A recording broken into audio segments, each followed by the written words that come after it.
Hola, ¿qué tal amigos y seguidores de nuestra página? Me da gusto nuevamente saludarlos y traerles un tema en específico que nos va a interesar en estas fechas. Pues tenemos unas fiestas muy populares, muy conocidas, dirigidas a la Virgen de Guadalupe, pero habría que analizar su origen debido a que esta tradición no precisamente viene de un orden católico, sino de un culto náhuatl previo a la invasión española. Entonces tenemos por un lado que en este lugar, ya anterior a los españoles, se hacía culto, se veneraba a una esencia, una energía a la cual se denominaba Tonantzin, traducido al español a nuestra venerable madre. Y posteriormente se impuso la adoración de la Virgen de Guadalupe de una forma sincrética. Entonces cabe mencionar que después de 10 años de lo que fue la caída de México Tenochtitlan, comienza a haber estos relatos en los cuales se habla de la aparición milagrosa de una virgen, a la cual denominaron la Virgen de Guadalupe. Bueno, hay que hacer también referencia a que esta tradición también viene de España, mucho antes que la Virgen de Guadalupe que se conoce acá en México. Allá en España está la Virgen del Coro del río Guadalquivir, que es igual a la Virgen de Guadalupe, y trae todas estas características que los árabes daban a esta divinidad. Bueno, pero acá, ¿qué fue lo que sucedió? Pues primeramente se dice que hubo un indígena llamado Juan Diego, que fue quien presenció las apariciones de la Virgen de Guadalupe y quien le dijo al entonces Fray Juan de Zumárraga que había presenciado la aparición de esta Virgen en el cerro del Tepeyac o del Tepeyacac. Sin embargo, es importante mencionar algo. En aquel tiempo, Fray Juan de Zumárraga no se encontraba en México, entonces hay una incoherencia en primera instancia. Juan Diego no pudo presentarse ante Zumárraga haciendo el relato de las apariciones de la Virgen. Primera inconsistencia. Y en segunda, Juan Diego ni otras personas escribieron algo sobre esto. Entonces, ¿de dónde viene este relato? Pues bien, proviene de un anahuaca llamado Antonio Valeriano. Hay que mencionar que este anahuaca ya era un nacido dentro de la colonia. Digamos que nació en 1522 y fue educado bajo el marco de la cristianización. Es decir, que ya no era un anahuaca 100% puro en ideología, sino que ya estaba adoctrinado. Entonces este señor, Antonio Valeriano, es el autor del famoso texto llamado Nican Mopohua, que quiere decir aquí se relata, en donde él menciona haber escuchado de viva voz de Juan Diego las apariciones de la Virgen de Guadalupe y narra entonces toda esta historia en la que, según Juan Diego, acude al clero católico para evidenciar este milagro. Bueno, pero vamos a ahondar un poquito más en este personaje. Fue un anahuaca del siglo XVI que nació, como ya mencionamos, dentro de la colonia y se metió obligatoriamente, esto se los hacían los españoles a los indígenas o a los anahuacas sobrevivientes, a estudiar dentro de conventos y ser adoctrinados. Entonces Antonio Valeriano fue estudiante del Colegio de la Santa Cruz de Tlatelolco y posteriormente accedió a ser rector de dicha institución.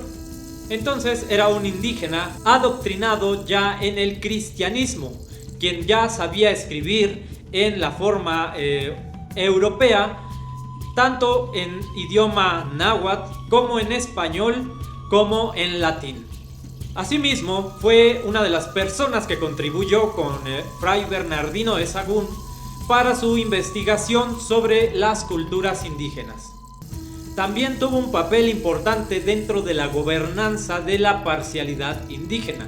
ya que fue nombrado como gobernador de México Tenochtitlan del año 1573 a 1599. Ojo, gobernador náhuatl de México Tenochtitlan de la parcialidad indígena de aquel entonces que permanecía en esa región. En este sentido, Antonio Valeriano no tenía un origen reconocido por la sociedad anahuaca, es decir, que no provenía de un linaje destacado, sino que era un hombre común, y por su educación y por su adoctrinamiento y por su genialidad intelectual fue utilizado por la institución católica para contribuir a la evangelización de los anahuacas que continuaban viviendo dentro de este espacio, el centro de México, donde ahora se encuentra la Ciudad de México. Entonces él ayudó a elaborar el Códice Florentino y se le adjudica la autoría del Nican Mopogua, como venimos platicando. Sin embargo, no quiere decir que esto haya sido plenamente aceptado por el clero católico, ya que tuvo ciertas divergencias y hubo quienes se opusieron al Nican Mopogua. ¿Por qué? Porque primeramente era un texto escrito en lengua náhuatl. Entonces iba dirigido precisamente a los nahuas, es decir, a los anahuacas del centro de México, y en el cual pues Antonio Valeriano escribió algunas palabras y hizo algunas referencias de la cosmovisión mexica que los anahuacas podían entender claramente, lo cual a los franciscanos o a los religiosos que vigilaban las escrituras de Valeriano no les pareció correcto. Es decir, que no estaban de acuerdo del todo con lo que estaba escribiendo y se les hacía sospechoso, es decir, que pensaban que a lo mejor esto era únicamente un escrito manipulado para que los anahuacas siguieran adorando no a la Virgen, sino a Tonantzin Tlaliccuatlicue. Entonces, en el Nican Mopogua se pueden apreciar algunas expresiones. Por ejemplo, al cielo se le denomina Tlalocan, y estas son referencias cosmogónicas de la visión anahuaca del universo. Entonces, esto no les cuadraba mucho a los religiosos franciscanos que estaban al lado de Antonio Valeriano, quienes criticaron esta carga simbólica de la cosmovisión náhuatl. Entonces tenemos de los principales críticos al texto a Durán y a Sagún. Sagún menciona lo siguiente: todos decían, vamos a la fiesta de Tonantzin, y ahora que está ahí edificada la iglesia de Nuestra Señora Guadalupe, también la llaman Tonantzin, y vienen ahora a visitar a esa Tonantzin de muy lejos, tan lejos como de antes, la cual devoción también es sospechosa, porque en todas partes hay muchas iglesias de Nuestra Señora y no van a ellas, y vienen de lejanas tierras a esta Tonantzin como antiguamente.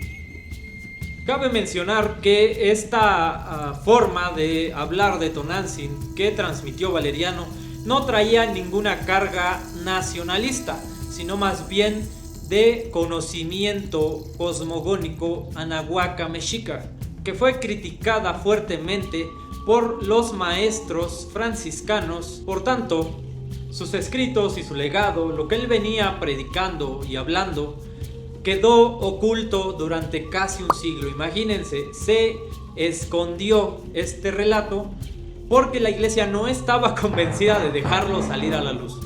Entonces lo escondieron por allí, nada más y nada menos que casi un siglo, para que posteriormente en el siglo XVII decidieran retomarlo.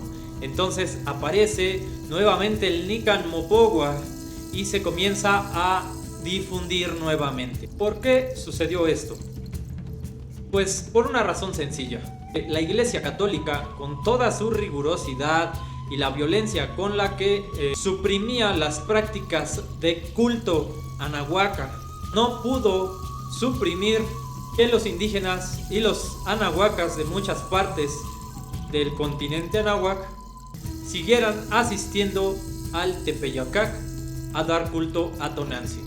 Entonces fue algo que ya no pudieron detener, así que pues ya con todos los intentos que habían hecho y que decían que Guadalupe era la Virgen y que era la Madre de Dios y que Tonantzin era un demonio, nadie les hacía caso, pues ya no, esto no funcionaba.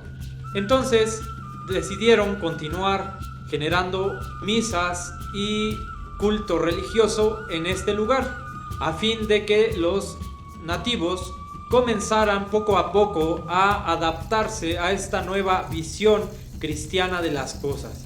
Sin embargo, muchos de ellos seguían dirigiéndose a este lugar precisamente porque allí, sabían ellos, se encontraba Tonantzin. Entonces, a esta Virgen de Guadalupe los anahuacas le denominaban Tonantzin y le siguen denominando Tonantzin hasta hoy en día. Entonces es algo que fue imposible de quitar, algo que ha sobrevivido, y aunque los cristianos estén tratando de borrar la memoria de Tonantzin diciendo que es una aparición de la Virgen manifestada como una indígena, lo cierto es que aquí hay conocimiento encerrado. Entonces vamos a continuar explicando pues quién es Tonantzin y por qué es importante este culto. Primeramente vamos a dar evidencia de algunos cronistas de aquel tiempo, personas que dieron testimonio de que desde antes en el Tepeyacac se daba culto a Tonantzin. O sea, no fue hasta la aparición de la Virgen, de la supuesta aparición de la Virgen de Guadalupe, sino que antes, mucho antes de ello, cientos de años antes de que inventaran esta historia, aquí ya se hacían peregrinaciones masivas muy importantes de todo el Anáhuac. Sale el primero en hablar de estas cosas es Bernardino de Sahagún. Vamos a ver lo que dice. En el apéndice del libro 11 de su Historia General de las Cosas de la Nueva España, que escribió entre 1575 y 1577, menciona que en el Tepeyac, o como ellos denominaban, Tepeaquilla, porque no lo podían nombrar, se adoraba a Tonantzin, la nuestra venerable madre. Por otra parte, Fray Antonio de Ciudad Real, en su tratado curioso y docto de las grandezas de la Nueva España, escrito en 1585, confirma que en el Tepeyac se adoraba a Ixpochtli o Ixpochtli.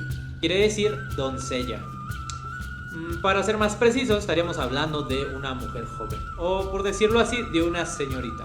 Fray Juan de Torquemada, por su parte, en su obra denominada Monarquía Indiana, escrita en 1615, cita en 4 párrafos al Tepeyacac, o Tepeaquilla, como le decían. Ya este lo adjudicaba como el lugar donde antiguamente se adoraba a Tonal, que quiere decir nuestra madre en náhuatl. Uno más, Jacinto de la Serna, que es un escritor nuevo hispano que nos entrega información más detallada en torno al antiguo culto que se daba en el Tepeyac. Y él menciona lo siguiente: en el cerro donde hoy es célebre el santuario de la Virgen Santísima de Guadalupe, tenían estos un ídolo de una diosa llamada Ilamatecutli o Coscamiao, o por otro nombre, el más ordinario, que era Tonán, a quien celebraban fiesta el mes llamado Titl. Y cuando van a la fiesta de la Virgen Santísima, dicen que van a la fiesta de Totlazonantzin, y la intención es dirigida a su diosa y no a la Virgen Santísima. Entonces, el autor explica que la esencia a la que se veneraba es una esencia femenina, a la cual, por lo que estamos viendo, se denominaba Tonán. En conjunto se formaría una palabra completa que es Tonantzin, nuestra venerable madre. Pero además también le denomina Ilamatecutli. ¿Qué es Ilamatecutli? Es la anciana, la jefa anciana o la dirigente anciana. Entonces estamos hablando de una denominación diferente que también se le daba a Tonantzin. También se le denominaba Coscamiao. Coscamiao quiere decir espiga de maíz. Y también menciona que el tiempo en el cual se le hacían los principales festejos o las fiestas era durante la veintena de Tititl. Recuerden que la veintena es el mes náhuatl, que es de 20 días. Entonces en Tititl se le celebraba a esta esencia de la naturaleza, a este arquetipo, lo cual vendría coincidiendo con el calendario gregoriano entre mediados de diciembre y principios de enero, por allí del 19 de diciembre al 7 de enero más o menos. Entonces vamos viendo que esto, bueno, se va ajustando para que la celebración se vaya volviendo de un orden cristiano. Entonces se modifican las fechas o se ajustan de acuerdo con las llegadas de las peregrinaciones, y en esos días en los cuales los nativos o los anahuacas van llegando al Tepeyac, lo que hacía la Iglesia Católica era celebrar misas. Es decir, que con eso intentaron que cuando ellos llegaran, pues ya en vez de ir con la Tonantzin, se quedaran en una misa y comenzaran a tener otra forma de culto. Estaban de algún modo, digamos, negando a Tonantzin, que es algo muy importante para la cosmovisión nahua, ya que es pues la madre, y estamos hablando de una advocación de la energía femenina del universo, que es algo que refiere mucho a la naturaleza y a la madre tierra. Entonces se trató de desvincular a los anahuacas de eso, de una verdad natural, por una creencia religiosa en un personaje que aparece allí en unas historias de la tradición judía. Además, posteriormente también aparece esta pintura, ¿no?, de la Virgen de Guadalupe, que supuestamente fue un milagro. Sabemos que no, que es una pintura de técnica anahuaca, en la cual se plasmaron algunos símbolos del nacimiento de Huitzilopochtli, ya que vemos a la mujer que tiene el sol a sus espaldas, es decir, que va a dar a luz al sol y está encinta. Lo podemos observar en esa pintura, que se renovó porque ya no es la misma pintura que existió antes. Esta se volvió a hacer para seguirla difundiendo entre la gente mexicana y los religiosos, ¿no?, que siguen creyendo en esta historia. Esta pintura se comenzó a exhibir allí donde actualmente es la Basílica de Guadalupe.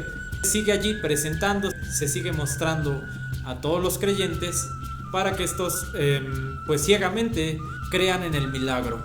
Y los indígenas, pues al ver este códice dibujado, sabían que se trataba de Tonantzin, la mujer madre que estaba por dar a luz al niño sol. Es decir, que estamos hablando de Huitzilopochtli, y no estamos hablando de Dios, estamos hablando de naturaleza, la madre tierra que va a dar nacimiento al sol de una forma simbólica. Es decir, cuando el sol en el solsticio de invierno es muy pequeñito y se le atribuye las características de un bebé, es decir, que nace. En el solsticio de invierno el sol es naciente. Entonces aquí tenemos a Tonantzin precisamente dando a luz en esas fechas, a mediados de diciembre, donde ahora se encuentra igualmente el solsticio. Entonces existe el nacimiento del niño sol, Huitzilopochtli, y su anuncio es precisamente este códice, que ahora se le llama la tilma de la Virgen de Guadalupe o la Virgen de Guadalupe, nada más. Bueno, pero con todos estos nombres que se les dieron, cabe mencionar que todo se engloba en un solo término, al que se le reconoce como Teteoinan, es decir, la madre cósmica de todas las esencias y energías de la naturaleza y el cosmos. Teteoinan es Tonantzin, y Tonantzin sigue siendo la madre de todos, y sigue siendo la que está en el Tepeyac, sin importar que actualmente hayan puesto allí una pantalla que no permite ver más allá en el trasfondo simbólico de esta gran enseñanza cósmica de ver al universo como el procreador de la existencia misma, como una madre, como la esencia femenina del universo, aunque también existe la esencia masculina del universo. En la visión nahua no era solamente el Dios, siempre el hombre dominante, sino que era hombre y mujer, es decir, masculino y femenino, y las dos fuerzas hacían este movimiento de la vida, a lo que se le denominaba Tonacatecutli o Tonacacihuatl. Actualmente pues se deduce como Ometeotl, o sea, la fuerza dual del universo. En este caso estamos hablando de la fuerza femenina y la fecha en la cual se celebraba esta fuerza femenina del universo en un sitio muy específico en el cual hay una irradiación de energía importante, donde termina precisamente aquella sierra que se le denominó la Sierra de Guadalupe. Entonces allí tenemos al Tepeyacac. Cabe mencionar que Tepeyacac quiere decir el cerro de la nariz, y a este lugar los españoles, no lo podían pronunciar, se les hacía muy difícil el náhuatl. Entonces pues le pusieron Tepeaca o Tepeyaquilla, y después ya pues se fue allí modificando y se le puso Tepeyac. Entonces Bernardino de Sahagún pues relata que allí pues ya se hacía un culto a una diosa, decían ellos, a la cual se le hacía allí ceremonias y sacrificio, etcétera, ¿no? Siempre tratando de decir que era algo malo y que eran demonios, etcétera, desde su visión cristianocéntrica, ¿no? Sin ver más allá, sin poder entender otras culturas y otras cosmovisiones. Entonces menciona él también que allí precisamente donde se hacían todos estos cultos y todas estas cosas que los indígenas ya venían haciendo, se mandó a construir lo que es la Basílica de Guadalupe. Y es importante aquí mencionar otra cosa, que estos milagros ya existían y no precisamente eran cristianos, ¿eh? Eso ya lo trajeron después y se lo acomodaron solitos. Pero vamos a ver algo que dice Sahagún, que es muy interesante. Chéquense esto. Decían que esta diosa aparecía muchas veces, según dicen, como una señora compuesta con muchos atavíos, como se usan en un palacio. La llamaban Tonanzi, que quiere decir nuestra madre. Dicen que traía una cuna a cuestas, como quien trae a su hijo en ella. ¿Coincidencia esto de las apariciones? Los nativos, los anahuacas, los nahuas, ya visualizaban ciertos fenómenos de la naturaleza en el lugar. Entonces dicen que había una manifestación femenina allí, donde esta mujer aparecía con una cuna, al parecer traía un bebé. Entonces, vamos conjugando estas piezas: la madre tierra y el nacimiento del niño sol. Posteriormente, pues se cambió este discurso y pues maliciosamente, con la intención de evangelizar, pues se dijo que era la Virgen de Guadalupe que estaba encinta porque venía el niño Jesús. Pues ahí estuvo la tergiversación de la verdad, de la naturaleza, de lo que realmente se manifiesta ahí, que no es necesariamente una imagen religiosa de la mitología cristiana, sino una energía de la naturaleza que se manifiesta en su feminidad como madre de todo. Entonces, como les comentaba, pues esta energía pues se sigue manifestando, pasan muchas cosas son cuestión de fe, pero lo cierto es que allí hay una energía importante. ¿Por qué? Porque es un lugar importante para la naturaleza y para la vida. Entonces, esto es lo que les costó trabajo entender a los cristianos, que creen en dioses y cosas sobrenaturales que sostienen las cosas. Se les hacía muy difícil creer que la misma naturaleza es regente de nuestra vida y que por tanto pues se le iba a seguir dando este culto y esta veneración, como se hace hasta hoy en día, aunque muchos no lo saben. Y pues estas son nuestras raíces, esta es nuestra verdad.